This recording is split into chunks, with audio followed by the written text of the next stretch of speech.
Bueno, nuevamente les agradecemos por escucharnos.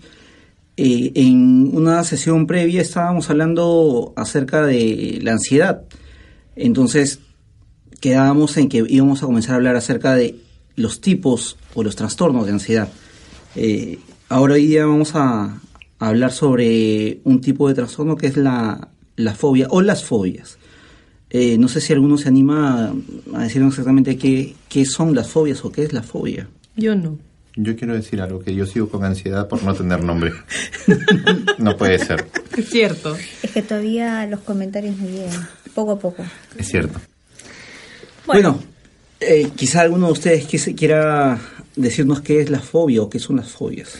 Yo creo que el que menos he escuchado, tengo fobia a, ¿no? A la araña, al perro, en general a algo específico de experiencias previas.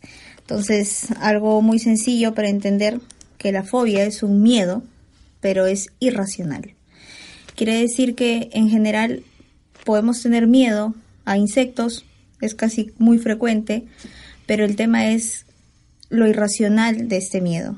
Qué tan activos nos ponemos, qué tan adrenalínicos nos ponemos frente a este estímulo, sea un insecto, sea la sangre, sea un lugar, sea un espacio, incluso sea una persona, por decir, ¿no? Sí, yo soy fóbica, Alfredo, definitivamente. Totalmente. Y yo a mi suegra. Pero...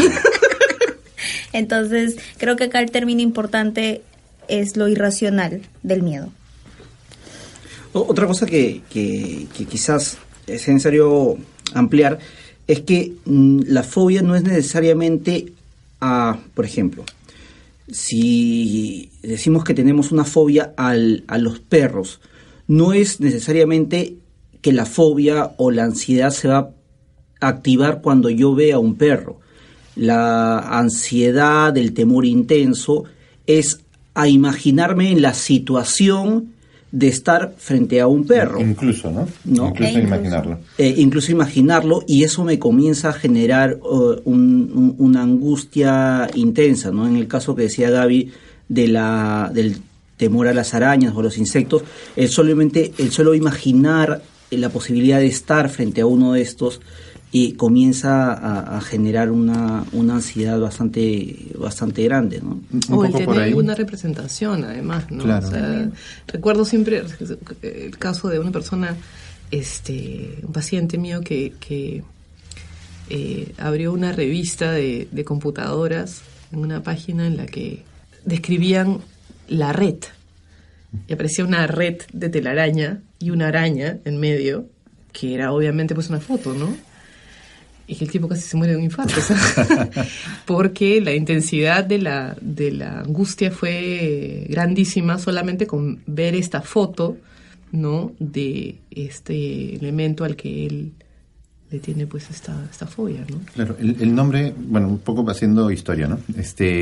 Fobia viene de Phobos, que era uno de los hijos de Marte, de la guerra, junto con Terror, Deimos. Eran los dos que iban como a hacer el trabajo sucio inicial de la guerra. Y primero iba Phobos. ¿Qué hacía? Que todos los soldados corrieran en picado por el miedo a enfrentarse a algo. Y cuando ya estaban frente a la situación, iba Terror y se paralizaban, ¿no? Y de ahí ya pues comenzaba toda la batalla, ¿no?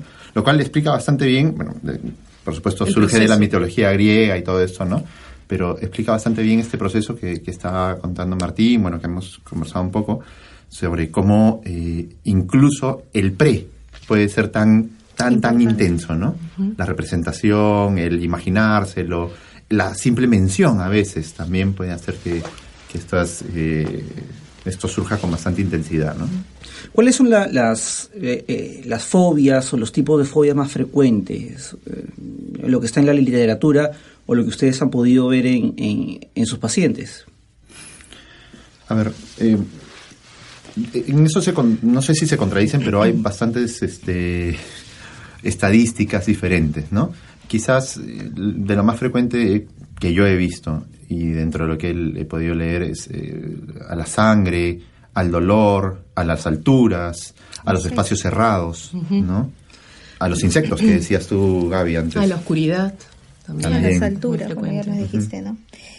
Y bueno, hay ciertas peculiaridades y quizá podríamos mencionarlas para ampliarlas en otra conversación, que es la fobia social, que no está muy lejana de lo que es una fobia, pero que muy poco se escucha, incluso hasta el bullying llegan, porque pues el pobre hombre o el pobre chiquito se pone rojo, le suben las manos, tartamudea, por si acaso estoy imitando, ¿no? Y al final viene por el bullying, y cuando uno lo ve y lo evalúa, realmente tras eso hay una fobia social, que realmente también es la intensidad de la persona a exponerse, porque en general el exponerse genera cierta ansiedad, como hablábamos en la conversación anterior, algo normal, algo para prepararnos, pero cuando ya esto nos limita y no nos permite desarrollarnos frente a los demás, o por la preocupación o el miedo a que puedan burlarse de uno,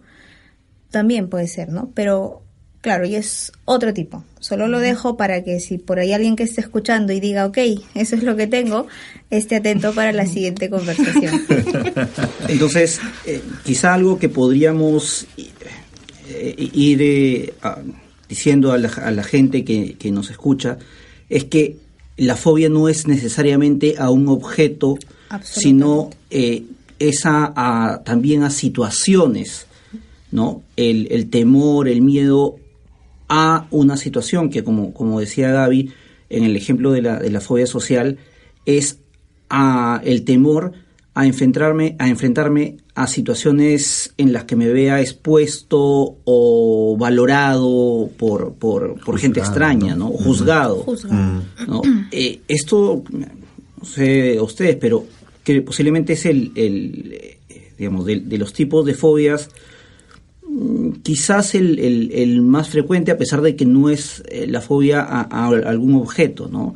No sé si en consulta también es lo más frecuente que ustedes ven, o es otro tipo de fobias. Claro, ahí hay que hacer la aclaración de que a la consulta llegan las personas buscando ayuda para una situación específica, y como hay fobias muy específicas que no necesariamente limitan nuestra vida, bueno, fobia a las arañas, mientras no nos encontremos una araña, bueno, salvo el ejemplo de Cintia, uno en general puede sobrellevarla y casi no se busca ayuda, ¿no? Sí. La fobia a las alturas, pues la gente evita subirse a aviones, evita subir a edificios donde se vean o se vea afuera con facilidad, claro, estos ventanales muy grandes, ¿no? Lo mismo que la oscuridad. Entonces, o la fobia a los lugares cerrados, las personas lo evitan. Y lo manejan evitándolo en general, ¿no? Entonces eso hace que sea poco probable que pidan ayuda, porque tienen una estrategia que, aunque no es que resuelve el problema, hace que no se expongan a la situación. Claro. Entonces, en cambio, la fobia social sí es mucho más patente, más presente en la consulta, porque, quiera que no, todos tenemos que exponernos en algún momento. Cuando hemos tenido que dar alguna exposición en el colegio, en el instituto, en la universidad, cuando tenemos que subir a algún... O si quieres incluso enamorar hasta un transporte público. Exactamente. Por supuesto. O en reuniones sociales, ¿no? Que hay necesidad muchas veces de interactuar con personas que uno no conoce, y de la que no sabe qué juicio va a hacer de nosotros, ¿no? Eso también es parte del cuadro. Tal vez sería interesante hacer alguna división entre lo que llamamos la fobia social y esta otra fobia de la que voy a hablar ahora, que es lo que llamamos agorafobia, que es más bien un temor a encontrarse en situaciones en las que las personas consideran que no van a recibir o no van a poder recibir la ayuda adecuada, ¿no? Son dos tipos especiales de fobias, y aparte las fobias simples, que es de las que hemos estado, ¿no? O muy específicas, las específicas, que son más bien estas que tienen un objeto definido, o una situación mucho más definida, ¿no? Unas se presentan a veces, digamos, acompañando a otro tipo de patologías, como la agorafobia, por ejemplo, suele acompañar trastornos de ansiedad en más de una ocasión. Es poco frecuente o menos frecuente que se presente de manera aislada, ¿no? Y la fobia social, que es este otro tipo de fobia que tiene que ver con la exposición y la interacción social en general, ¿no? Entonces, sí es importante esta diferencia. Sí, concuerdo, ¿no? Con Cintia, porque incluso la fobia social viene mucho con depresión o va muy, muy ligado, y los pacientes vienen por la tristeza, y cuando uno va explorando por qué esta tristeza, y es que atrás de ello está este temor de que las personas lo juzguen o lo critiquen y que se exponga mucho. También hay otras comorbilidades, como por ejemplo el alcoholismo u otras drogas. Muchos jóvenes consumen marihuana porque ahí se relajan y la pasan bien. Y disminuye su ansiedad, entonces pueden exponer, pueden hacer mucho y llegan pues a afectarse, ¿no? Entonces siempre... A un problema se suma otro. Así es, no siempre llegan con el título, pero uno va explorando y va encontrando también otras situaciones críticas, ¿no? Vamos haciendo un pequeño resumen entonces. Hasta el momento para las fobias tenemos que la definición es un temor intenso a enfrentarse o a imaginarse estar frente a una situación o a un objeto. Este temor es desproporcionado, genera disfuncionalidad. Y el segundo, que ya lo estaban comentando, era que, digamos, entre comillas, como tratamiento, la persona, para evitar ese temor intenso, lo que hace es evitar enfrentarse a esa situación, ¿no? De esta manera vamos a ver que si alguien tiene una aracnofobia, pues va a evitar estar en lugares donde podría darse esto. Si tiene temor a las alturas, posiblemente va a evitar ir a edificios o a lugares donde haya precipicios. O si hay una fobia social, lo que voy a hacer es evitar estar en lugares públicos, ¿no? Bueno, también hay muchas características en la fobia social, pero en general, enfrentarme a situaciones sociales. Entonces, esa segunda característica también es importante, y quizás sea importante también que quien nos escucha y podría tener alguna de estas características pueda buscar apoyo, ¿no? ¿Qué otras cosas podríamos encontrar en las fobias? No sé, un poco, no sé si retrocediendo, pero sí creo que sería pertinente aclarar y volver al punto del que hablábamos en la sesión anterior respecto a cuánto afecta a nuestra funcionalidad esta clase de situaciones, en primer lugar.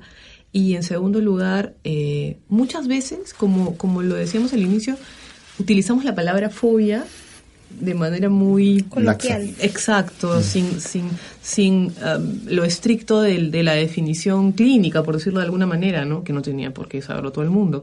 Pero, no sé, cuando a alguien no le gusta una comida, dice, tengo fobia a tal o cual cosa, les aseguro que la comida no va a producir el nivel de terror que puede producir una araña, un aracnofóbico o estar encerrado a un claustrofóbico, ¿no? Que hay que las definiciones clínicas a veces no son iguales, sobre todo en intensidad, que el uso cotidiano que le damos a algunas palabras, ¿no? Y digamos es importante por eso repetir o reincidir en este tema de la funcionalidad, porque es en la medida en la que nosotros podemos seguir teniendo una calidad de vida óptima y en la medida en la que nuestra funcionalidad en los diferentes aspectos de nuestra vida, como nos decía Gaby también en una sesión anterior, es que define propiamente patología, ¿no? Quisiera poner un ejemplo, porque muchas personas dicen, cuando tengo que salir a exponer, tengo temor, tengo ansiedad, me sudan las manos. ¿Eso configuraría una fobia, eventualmente una fobia social? Y la respuesta es que eso solamente no configura una fobia social. Creo que la mayoría, si no somos todos, nos podemos poner en algún grado de tensión o de ansiedad previo a una exposición o estar frente a público. Creo que esto no tiene nada de extraordinario. pero que finalmente lo llegamos a hacer y que efectivamente no interfiere con nuestra vida de manera significativa, ¿no? Entonces, si es algo que a veces preguntamos a los pacientes, y la persona con fobia social ve la manera de evitar y no hacer la exposición, a diferencia de lo que muchos de nosotros nos ha pasado, que tenemos que exponer en una clase, tenemos temor y todo porque vamos al frente de los compañeros o eventualmente a gente desconocida, pero lo hacemos y lo sacamos adelante. En el caso del sujeto fóbico va a ser muy difícil que llegue a afrontar esa situación. Resolverlo. Claro.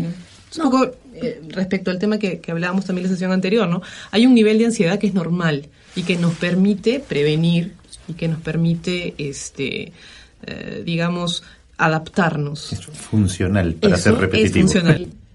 En general, cuando hablamos ya de fobias como tal, como algo muy disfuncional, la persona lo evita en la totalidad. Y uno de los tratamientos, claro, no es al inicio, aunque algunas veces sí, y se llama una exposición absoluta, una inundación, es exponer a la persona poco a poco, de manera medida, de ¿no? una forma incluso, exacto, muy paulatinamente, desde un dibujito, desde algo caricaturesco hasta algo real, el estímulo en la medida que se pueda, ¿no? Eso es algo importante de recalcar. Por contar una anécdota, ¿no? Yo recuerdo, mi padre era psiquiatra y entonces alguna vez fui a visitarlo a su consultorio, que está en un 8º piso, y recuerdo haber visto que bajaba y subía con el mismo paciente por el ascensor haciendo una exposición, una desensibilización, ¿no? Es decir, acompañándole, hablándole, y el tipo estaba pálido, estaba mal, pero poco a poco se le iba viendo más con tranquilo, color, ¿no? Es decir, que iba afrontando la situación, ¿no? Y el resto de los habitantes del edificio le agarraron fobia a tu papá porque no podían usar el ascensor, ¿verdad? Claro, bueno, porque ocupaban 2 espacios. Bueno, eso nos demuestra que también que la labor del psiquiatra no siempre está Dentro del consultorio. Dentro del Por consultorio supuesto. o en un escritorio o detrás de un escritorio. También de vez en cuando tenemos que trasladarnos y hacer este tipo de intervenciones como dice Alfredo. Uh-huh. Bueno, en cuanto al tratamiento, el acercamiento inicial creo que sería el mismo de la ansiedad, que lo mencionamos en una sesión anterior. Y quizá algo más específico, no sé si creen conveniente hablarlo o lo podríamos seguir discutiendo en una siguiente sesión. Quizá cerrando, ¿no?, la idea que di, porque de pronto ahorita alguien que sí es fóbico debe estar muy aterrado al escuchar que tiene que exponerse. Justamente es eso, ¿no? Una de las razones es medir si es que la ansiedad es muy alta. También contamos con el otro brazo, por así decirlo, de la terapia, que es la parte farmacológica, que sin entrar en mucho detalle es muy necesaria muchas veces porque baja mucho la ansiedad y es ahí cuando uno puede empezar a hacer la terapia. Entonces no está tan expuesto a la persona. No sé si quieren comentar algo más, pero quisiera decirle algo a las personas que nos escuchan. Y a veces hay unos conceptos prehechos acerca del psiquiatra que quiere vernos adormitados, sedados, dopados. En verdad o como robots. No es así. Es encontrar una medida o una forma exacta en que la persona disminuya esa ansiedad, disminuya la angustia, pero que lo deje funcionar. Entonces, el principal consejo que les daría es que si alguien está en tratamiento y se siente así, dopado, muy somnoliento, el principal aliado es el propio médico, así que no duden en comunicarlo y seguramente el médico hará los cambios pertinentes para que el medicamento no sea una barrera más, igual que la fobia. Bueno, Bien. ¿Y cómo hacemos si tiene fobia el psiquiatra? Ah, ¿Cómo haríamos? Con que no tenga fobia el paciente ya es bastante. Y si el psiquiatra tiene fobia al paciente, ahí sí estamos graves. Entonces va a tener que tener un programa de radio, definitivamente. gracias por escucharnos y estaremos escuchándonos en una siguiente oportunidad. No se olviden, para ponerle un nombre a estas reuniones, escribirnos al Facebook de Psiquiatras Asociados o escribir a psiquiatrasasociados.com. o incluso sugerir temas. O sugerir temas que quisieran Totalmente. que se toquen. Muchas gracias y hasta pronto. Gracias. Nos vemos. Gracias.